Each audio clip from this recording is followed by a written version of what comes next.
வேகவதி ததாஸ்ரயம் துவாம். இது திருவேலுக்கை எனக்கு அந்த திவ்யதேசத்துல வேதாந்த தேசிகர் மங்களாசாசனம் பண்ணும் பொழுது, நீ நரசிம்மனா, நீ என்ன ரட்சிச்சுட்டே இருக்க, தவறாம ரட்சிக்கிற, மறக்காம ரட்சிக்கிற, எப்படி ரட்சிக்கணுமோ ரட்சிக்கிற.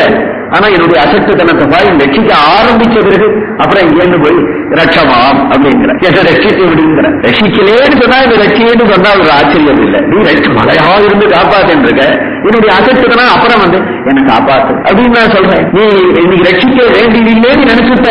அப்ப 1000 பேர் நீ கவலைப்படாது சார், நான் இருக்கேன் சார், சமைக்க நான் உபகாரம் பண்றேன், கவலையே விடாது, நான் இருக்கேன் அப்படின்னு சில மனுஷால் சொல்றாரா. தெய்வம் என்ன நினைச்சுட்டு இருக்கிறான். இன்னைக்கு ராத்திரியோட வந்ததை சமாதி சொல்றவன் இருக்கேங்கிறான்னு சொல்றாரு. நான் இருக்கேன் சார், நான் பார்த்து கட்டேங்கிறாரு. அவன் ராத்திரியே மாரடத்துல போயிட போறான். மனுஷனுக்கு மனுஷனா காப்பாற்ற முடியும், தெய்வம் சிரிக்குமா? தெய்வம் ரட்சிக்கணும்னு நினைச்சு இருக்கு.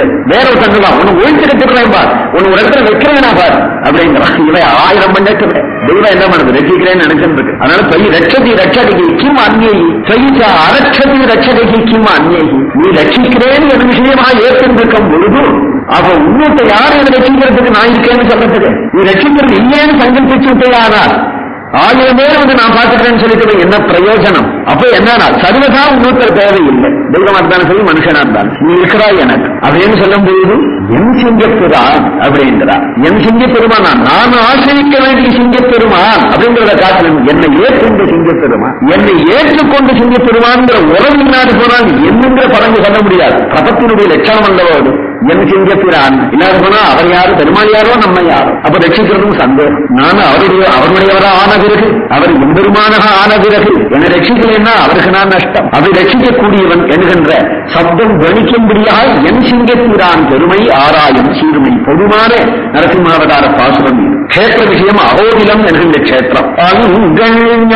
அங்கஞால மஞ்ச அங்கோராளரியாய் ஆறுதல் பொங்க ஆகம் வள்ளுகிறால் போன்ற புனிதங்கிடமோ பைங்கன் ஆணை கொண்டு கொண்டு பத்தினையால் அடிக்கு செங்கன் ஆடியிட்டிரை சோறும் சிங்கமே குன்றமே அங்கன் ஞான மஞ்ச அங்கோர் ஆடறியாகாய் திரிபுவனமும் அரண்டு பயந்து ஓட அன்று ஓர் ஆழ அறியாய்.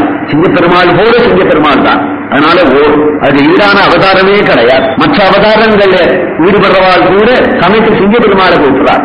காலேந்திர சிம்ம நரலோக மனோதிராமம் ருக்மணி தேவி தான் எழுதிய கடிதத்துல நரசிம்மான்னு கூப்பிடுறான். ஏன்னா கண்ணன் லேச வரமாட்டேங்கிறான். கண்ணன் லேச வரமாட்டேங்கிறான். இது மாதிரி 7 ஸ்லோகம் எழுதி ஒரு பிராமணரை புடிச்சு நீ போய் பார்க்கணும் ஐயான்னு சொல்லிட்டு வரான்னு காத்து தவிக்கணும் கொண்டிருக்க வேண்டியிருக்கு. அவனுடைய வஸ்து தானே இவர் கடிதம் எதாவது பண்ணித்தானே. அவன் என்ன அதே போல ராமாவதாரத்தில் யாவதுனால் அவர் எங்கேயோ 10 மாதம் கடந்து தவிச்சு விதிச்சு அவர் எங்கிருக்கிறான்னு தெரியாதபடி கடைசியில் அவர் புறப்பட்டு கொண்டு சமுத்திர சயனம் பண்ணி ஆனா போட்டு ராவண சம்ஹாரம் பண்ணி அப்புறம் அக்னியில ஸ்துதம் போட்டு தேவி அப்புறம் சொல்றாரு அனமியாகி மயா சீதா பாஸ்கரேன. அதனால என் சிங்கப்பெருமான் தெரியுமே ஆகாது. சிங்கப்பெருமான் என்னன்னா எப்பப்போது ஆபத்து வருதோ அப்பப்போதெல்லாம் அவன் நெருப்புல விழும்போதும் தான் கூட விழுந்து, மலையில உருண்டு விழும்போதும் தான் கூட விழுந்து, கடல்ல விழும்போதும் பிரகலாதனோட தான் விழுந்து, பிரகலாதனோட கட்டிண்டு பிரகலாதன் விஷம் குடிக்கும் போது அந்த விஷத்தை தானே குடிச்சு பிரகலாதன மலையிலிருந்து விழும்போது தானே விழா. ஸ்ரீகிருஷ்ண புராணத்தை சொல்றாரு கட்டின்னு விழுந்தாரா. அதனால என் சிங்கப்பெருமான் தெரியுமே ஆகாது. சிங்கப்பெருமான் என்னன்னா எப்பப்போது ஆபத்து வருதோ அப்பப்போதெல்லாம் அவன் நெருப்புல விழும்போதும் தான் கூட விழுந்து, மலையில உருண்டு விழும்போதும் தான் கூட விழுந்து, கடல்ல விழும்போதும் பிரகலாதனோட தான் விழுந்து, பிரகலாதனோட கட்டிண்டு பிரகலாதன விஷம் குடிக்கும் போது அந்த விஷத்தை தானே குடிச்சு பிரகலாதன மலையிலிருந்து விழும்போது தானே விழா. ஸ்ரீகிருஷ்ண புராணத்தை சொல்றாரு கட்டின்னு விழுந்தாரா. ஏன் கட்டின்னு விழுந்தா பிரகலாதன் என் ஹிருதயத்துல பெருமான் இருக்கிறாரு. ஐயோ என் மண்டை உடைஞ்சா உடையாட்டம், என் ஹிருதயத்தில் உள்ள நாராயணன் வேளாண் எடுத்துன்னு பிரகலாதம் விழுந்தாங்கிறார். அப்படி ஒரு பிரகலாதனோடு இணைஞ்சாம அவரோட கூட இருந்து கடைசியில எப்ப வரப்போறதுன்னு காத்திருந்து சத்தியம் புறப்பட்டு வந்தானே. கால தாமசம் இல்லாதபடி அத்தகைய ஒரு அவதாரம் இல்லையா. அதனாலே நரசிங்காவதாரத்துக்கு ஈடு நரசிங்காவதாரம். மற்ற அவதாரம் கூட சேராது. அன்போடு ஆள் அறியாய் அமுனன் பொங்க ஆகம் வல் உயிரால் போன்ற கொதிக்க கொதிக்க இறங்கிய மார்புல கையை போட்டு பிளந்து ரத்தம் நுரைக்க திரும்பியாழ்வார் இன்னும் கூட ஆத்திரமா சொல்லுவார். நம்மாழ்வாரை விட திரும்பியாழ்வார் இன்னும் ஆத்திரமா கூட சொல்லுவார். அப்படி கிழிச்சு விடுகிறார். அவுணன் பொங்க ஆகம் வல் உயிரால் போன்ற எப்படி எனக்கு பெருமாளுக்கு அனாவசியமா இப்படி ரத்தம் கொதிக்க கொதிக்க அப்படி பிளந்து இருக்கிறான்னு சொல்லுவானே. இது நன்னா இல்லையே, நான் புனிதன் இடம். புனிதன் ரத்தத்தை போட்டு செய்தால் புனிதன்னு சொல்றேன்னா ரத்தம் புனிதமாயிட்டு. அவன் கைப்பட்ட இடம், கால்பட்ட இடம் எல்லாம் புனிதமாகிடுமே. அவன் அங்கம் பட்ட இடம் அதுதான் புனிதமாக. ஹிரண்யகசிபனுடைய அங்கம், அவன் கிழிஞ்ச உடம்பு, அவனுடைய ரத்தம், அவனுடைய தோல் எல்லாம் பெருமாள் கைப்பற்றதனால புனிதமாயிருக்குன்னு அர்த்தம். புனிதன் இடம், அவன் தங்குகின்ற இடம் என்றார். இங்க 9 நரசிங்கராக யகோத கஷேத்திரத்திலே தங்கியிருக்கிறார். பைங்கன் அந்த உபாசனை பண்றது எதுன்னா, கீழே இருக்கக்கூடிய நரசிம்மனவனா பிரகலாத வரதனவனா நாம் கிட்டக்க போய் சேவிக்கலாம். மேல் நரசிம்மன் 9 ஸ்தானங்கள்ல மலையில உள்ள ஒரு பெருமாளை போய் சேவிச்சவர் திருமங்கையாழ்வாராலேயே ஆகலேன்னு சொல்றது. திருமங்கையாழ்வாரே முடியாதபடி தவிச்சு அங்காங்கு சேவிச்சுட்டு இப்படி போயிருக்க, ரொம்ப தாகமிதாய் தீர்த்துக்க முடியாதபடி தண்ணீரால திருமங்கையாழ்வார் தண்ணீர் கிடைக்காம தவிக்கும் பொழுது மாலோர நரசிம்மனாக ஒரு வேடுவனும் வேடுவச்சியும் போல பெருமாள் வராறாங்க. ஒரே திருமங்கையாழ்வார் பார்த்து ஏதாவது தாகமிதாய் தீர்த்துக்க ஒரு வழி உண்டா அப்படின்ற அந்த வேடுவன் திரு ஆழ்வார அழைச்சென்று போய் பூமியில ஒரு அடி அடிச்சு புண்ணிய தீர்க்கத்தை வெளிப்படுத்தி இந்த இடத்துல தீர்க்கம் இருக்கக்கூடியவர் ஆழ்வார் அந்த தீர்க்கத்தை கொடுத்து நிமிர்ந்து பார்க்கிறார். லட்சுமி நரசிம்மனாக காட்சி கொடுக்கிறார் என்று அந்த இடத்துல மாலோர நரசிம்மன் இருக்கிற இடம். மலையில ஏறி தேடி நரசிம்மமூர்த்திகளை பார்க்கணும். 9 நரசிம்ம பெருமாள் இருக்கிறார். அங்கெல்லாம் நித்திய திருவாராதனம் உண்டான இன்று கூட கிடையாது. இன்று கூட ஒரு 2 மாலோர நரசிம்மத்தை கூட அடுத்த கால் போகிறது கிடையாது. பிரகலாத வரதன், அடுத்தது உக்ர நரசிம்மன், வீர நரசிம்மன் சில கஷேத்திரங்களை வந்துதான் அங்க சேவிக்கிறார். மேல மேல போக நித்திய திருவாராதனமே இல்லையே. ஆழ்வார் காலத்திலும் நித்திய திருவாராதனம் இல்லை. அதனால ஆழ்வார் ஒரு திருவாராதனத்தை சொல்றாருங்க. என்ன திருவாராதனம்? பைங்கன் ஆனை கொம்பு கொண்டு பத்தினை யாழ அடிக்கு செங்கன் ஆணி இட்டிரைந்தும் சிங்கவேல் குன்றமேகே. அந்த மலையில நிறைய சிங்கங்கள் இருக்கான், நிறைய சிங்கங்கள். அவளுக்கு சஜாதி அபிமானம். ஏன் அப்படின்னா சிங்க பெருமாளாச்ச தனிக்கை எங்க அவதாரம் நன்னா இருக்கு. அதுதானே சொல்றார். ராமபிரான் ஜடாமகுடம் போட்டு மறுபடிய கட்டிடம் மகர்ஷிகளாம் சந்தோஷப்பட்டான். இது பனிக்கையா இருக்கு, ரொம்ப அழகா இருக்கு. இப்படி பேர்ந்துட்டா தேவையான விஷயம் வைத்து எறிகிறது.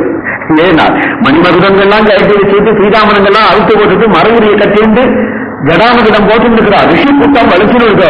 இது ரொம்ப அழகா இருக்கு, பேர்ந்துடலாம் அப்படிங்கிறான் அவ எல்லாரும்.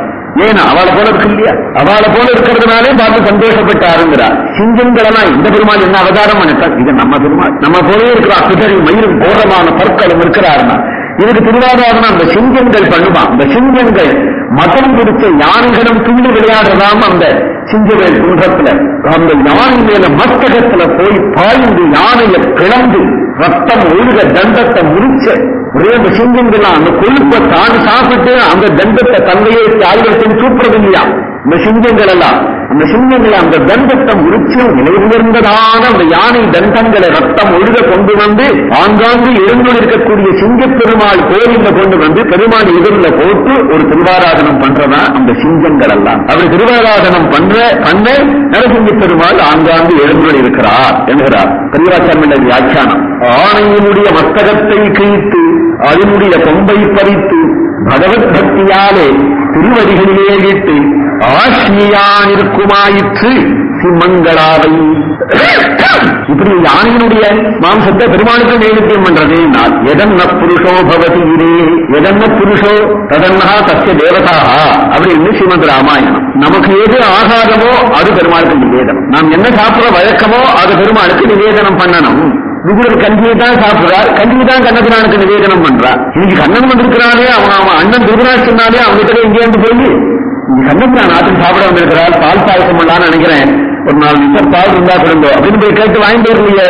நம்ம உள்ள கஞ்சி கண்ணபிரானுக்கு போறோம். ஏன்னா பால் பாயசம் சாப்பிடா இருந்தா துரியோதன வீட்டுல போய் கேட்டு வாங்கிட்டு வர வேண்டிய துரியோதன வீட்டுல கண்ணன் சாப்பிட்டுருப்பேன். இவருடைய கஞ்சி வேணும் தானே கதை விதிச்சுட்டு வரா, குசேலனுடைய அவங்க வேணும் தானே காத்து இருக்கிறான். உன் கையில என்ன கிடைச்சதோ அதை பகவானுக்கு அர்ப்பணம் பண்ணி தெய்வத்தின் பேரை சொல்லி வசூல் பண்ண வேண்டாம். எதன்ன புருஷோ தேவகா ததன்னா தஸ்ய தேவதா என்று சொல்ற சக்கரவர்த்தி தான் தசரதன். ஆனால் பின்னாக்குனால பிண்டம் போட்டாராம் பெருமாள். பின்னாக்குனால பிண்டம் போட்டுறத பார்த்து கௌசல்யே சுமித்ரா அழறார். ஏனால் எப்ப பிதர்களுக்கு இந்த பிண்டம் போட்டுக்கிறானோ குழந்தை அதுதானே சாப்பிடறான்னு தெரிகிறது. ராஜபோஜனம் பண்ணின குழந்தை அயோத்தியிலே இங்க வந்து பின்னாக்கு சென்று இருக்கு என்று கௌசல்யா அழுதாலும்